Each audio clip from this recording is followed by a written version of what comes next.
Good day, Philippines! This is Group 4 bringing you on one of the darkest chapters in Philippine history, the Japanese War from 1942 to 1945.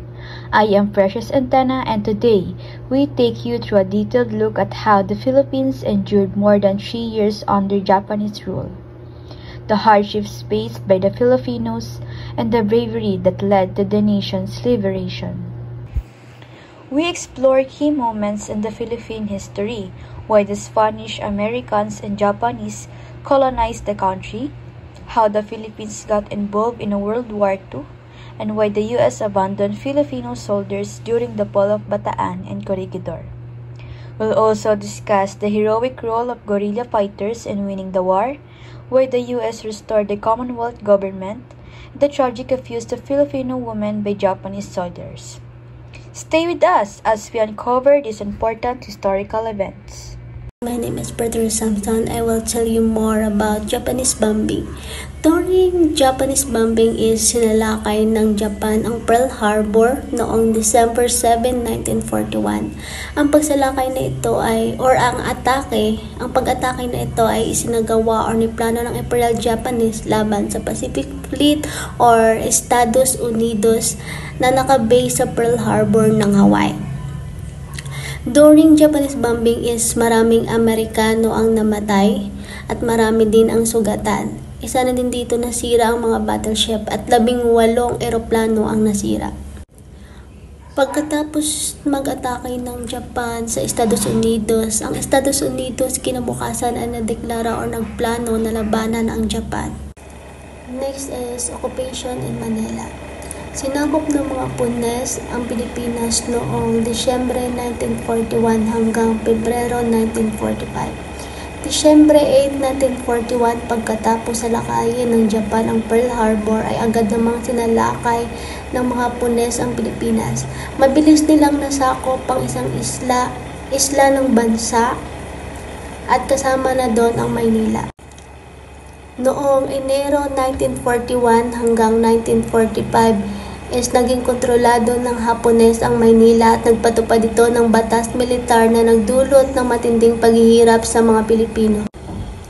Nagsanib puwersa ang Amerikano at ang Pilipino upang labanan ang Hapones, ngunit nabigo sila dahil hindi nila kayang labanan ang malupit na pag-atake ng Hapones.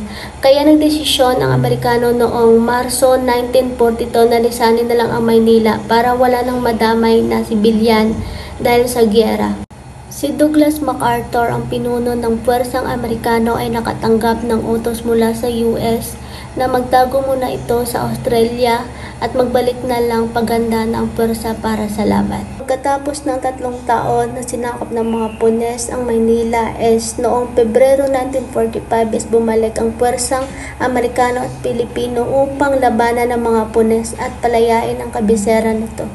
Ang laban ng puwersang Amerikano at Pilipino laban sa Punes ay isang madugo at brutal na labanan dahil maraming nasira na gusali, simbahan at marami ring namatay na mga sibilyan kaya tinawag itong labanan ng Maynila. At nagwagi ang puwersang Amerikano at Pilipino na talunin ang Hapones nung nagwagi lang ang Allied Forces. Pagkatapos ng digmaan at pagsakop ng mga Punes, ang mga lider ng gobyerno ay kabilang na dito si Pangulong Manuel L. Quezon is nagtungo sa Estados Unidos upang magpatuloy ang kanilang pamamahala mula sa labas ng bansa. Ang layunin nila ay ipaglaban ang kalayaan ng Pilipinas. Ang Commonwealth ay itinuturing pa rin bilang isang teritoryo ng Estados Unidos. Pagkatapos ng digmaan, si Pangulong Quezon ay bumalik sa kanyang administrasyon.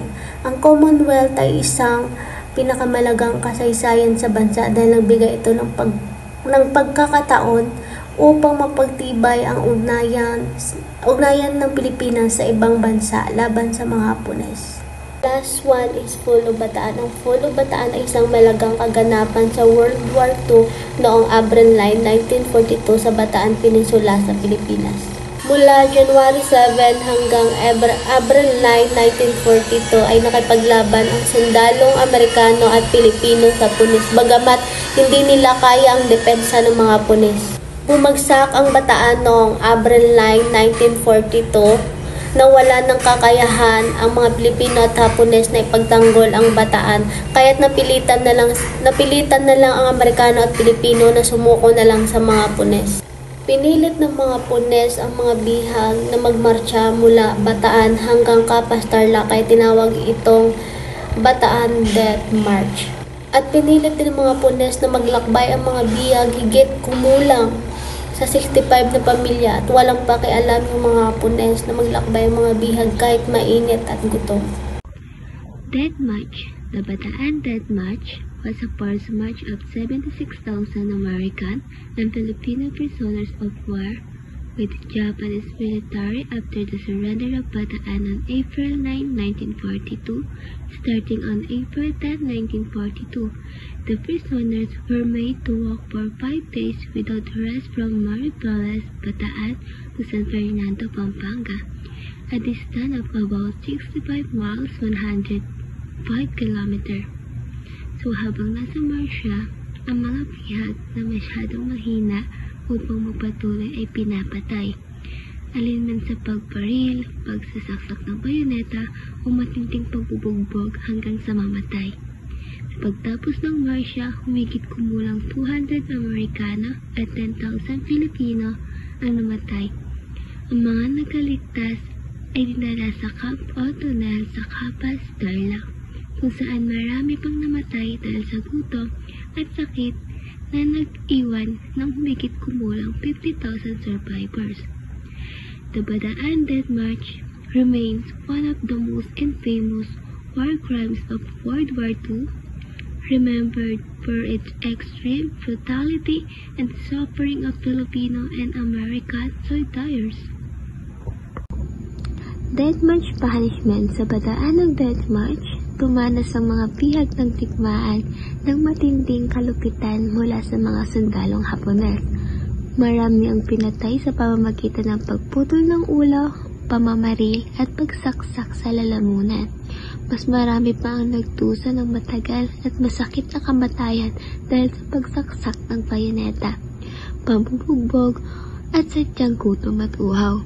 Pinatupad ni Major General Takahashi Washi ang batas militar na lalo pang nagpahirap sa mga bihag sa ilalim ng mahigit na pamamahala ng mga Hapones.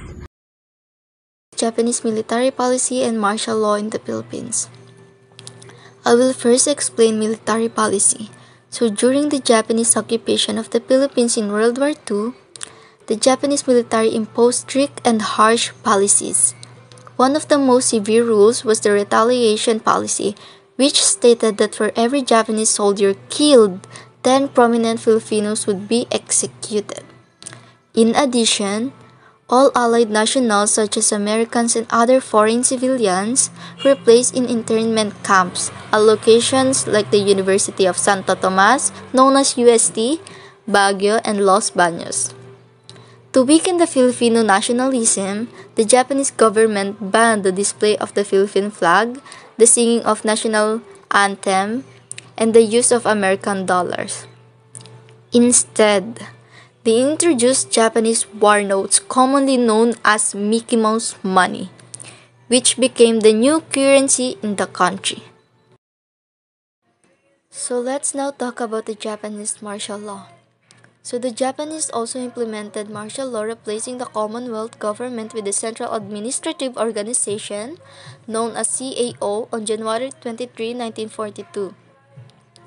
The CAO was composed of the Filipino officials who were appointed by the Japanese to run the government under their control.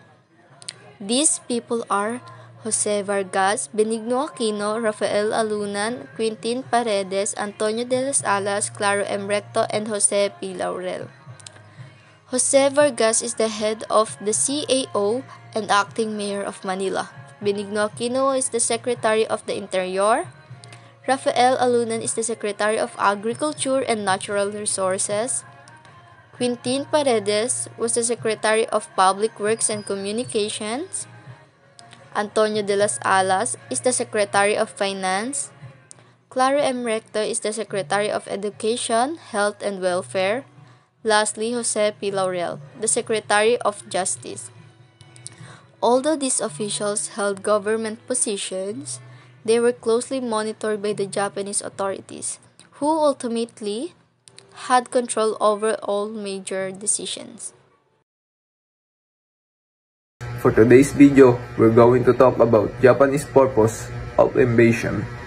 Japan announced the purpose of their invasion.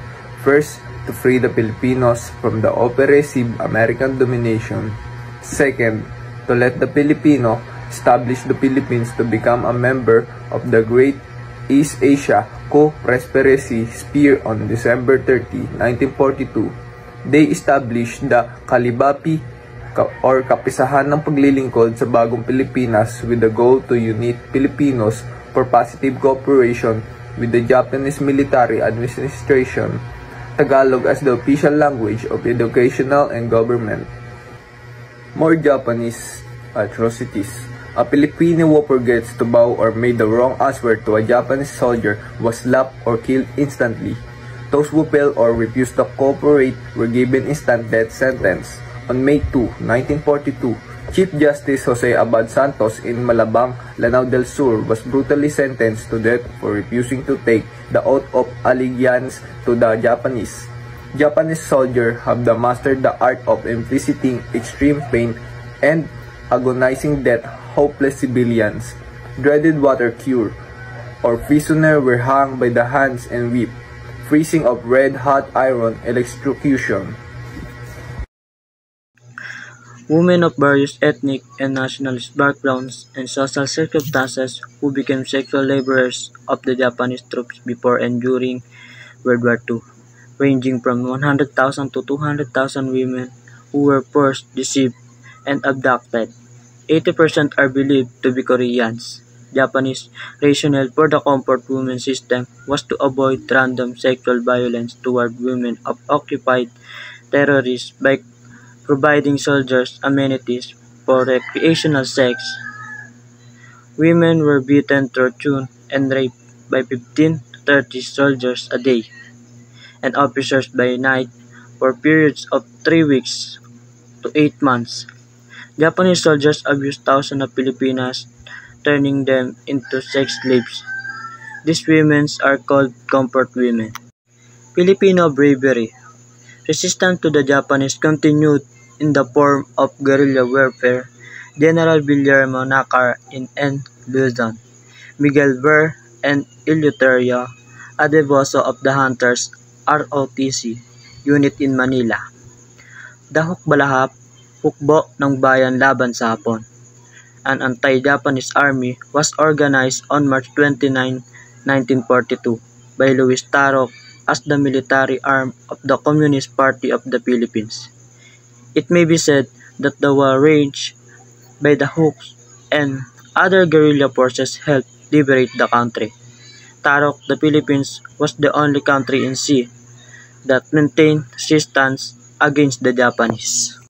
And the return of the U.S. colonialists. On October 20, 1944, General MacArthur, along with the press, Sergio Osmeña, landed on the Leyte and the Battle of the Philippines began. President Quezon died of tuberculosis in New York on August 1944. On January 9, 1945, the American army sliced through central Luzon from Lingayen, Pangasinan, and reached Manila at the twilight of February 3, 1945.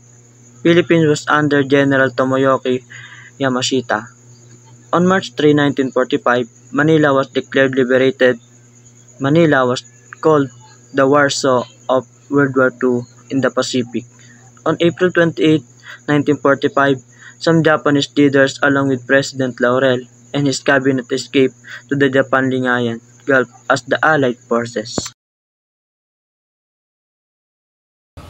Pagbagsak ng Japan sa World War II. Nang matapos ang pagkamatay ni Pangulong Franklin D. Roosevelt, si Pangulong Harry S. Truman ang pumalit sa kanya bilang leader ng Amerika. Samantala, si punong ministro Winston Churchill ng Inglaterra ay humiling ng walang kondisyong pagsuko ng Japan. Para tapusin ang digmaan, nagpa siya ang Amerika na gumamit ng atomic bomb. Agosto 6, 1945, Binomba ang Hiroshima kung saan 40,000 katao ang agad na namatay at 60,000 ang nasugatan. Marami pang namatay sa mga sumunod na taon dahil sa radiation at cancer. Agosto 9, 1945, binomba naman ang Nagasaki. Dito, 70,000 katao ang agad na namatay at 48,000 gusali ang nawasak. Marami ring namatay sa radiation at cancer kalaunan. Dahil sa matinding pinsalang idinulot ng mga bombang atomiko, sumuko ang Japan noong Agosto 14, 1945. Naging formal ang pagsuko noong Setyembre 2, 1945, sakay ng barkong USS Missouri sa Tokyo Bay. Dahil dito, natapos ang World War II, ang pinakamalupit at pinakamapinsalang digmaan sa kaysaysayan ng mundo. Pagkamatay ni Benito Mussolini.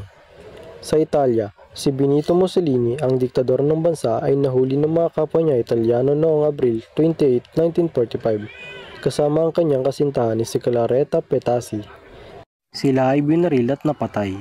Binitin ang kanilang mga bangkay ng patiwarik sa Piazza Loreto sa Milan, bilang simbolo ng pagbagsak ng diktadura. Nagdiwang ang mga tao sa Italia dahil sa pagkamatay ni Mussolini at sa pagtatapos ng digmaan. Si Hitler ang pangunahing dahilan kung bakit nagsimula ang ikalawang digmaang pandaigdig.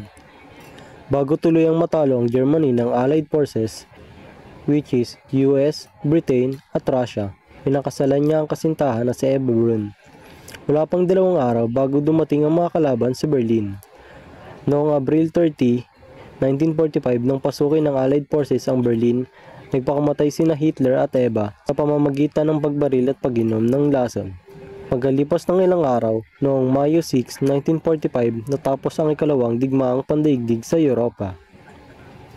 Ang paglilitis kay PM Hideki, si Hideki Toho ang naging punong ministro ng Japan noong World War II. Siya ang isa sa mga pangunahing nagplano ng pagpapalawak ng imperyo ng Japan sa Asia sa ilalim ng ideyang Co-Prosperity Sphere o Asia para sa mga Asyano. Ngunit sa likod nito, maraming bansa sa Asia ang nasakop at nakaranas ng paghihirap sa ilalim ng pamumuno ng Japan. Noong matapos ang digmaan, sinubukan ni Toho na magpakamatay pero siya ay naligtas at ginamot. Noong Abril 29, 1946, kinasuhan siya kasama ang iba pang leader ng Japan ng war crimes sa International Military Tribunal for the Far East. Siyempre, 1948, si Toho ay nahatulan at binitay dahil sa kanyang mga krimen. Hanggang ngayon, siya ay kilala bilang pangunahing utak ng imperialismo ng Japan at ng mga trahedyang dulot ng digmaan. Sa huli, ang emperador na si Hirohito ang nag-anunsyo ng walang kondisyong pagsuko ng Japan sa mga allies na siyang nagtapos sa ikalawang digmaang pandaigdig noong 1945. Did you know Emperor Hirohito is the Japan rulers and he publicly denied divinity in 1946. To establish a constitutional government in Japan. And sad to say, he died in 1989, but succeeded by his son Akihito, and General MacArthur transferred Philippine civil government to Osmeña. Here are the Philippine Congress after war. The Philippine Congress convened on June 9, 1945, dealing with a devastated country, a shattered economy, and guerrilla violence due to the hoax and tweet. So, did you know, on May 26, 1945, President Rojas was inaugurated as the last president of the Philippines, and on July 4, 1946, the US granted the Philippine independence with party rights.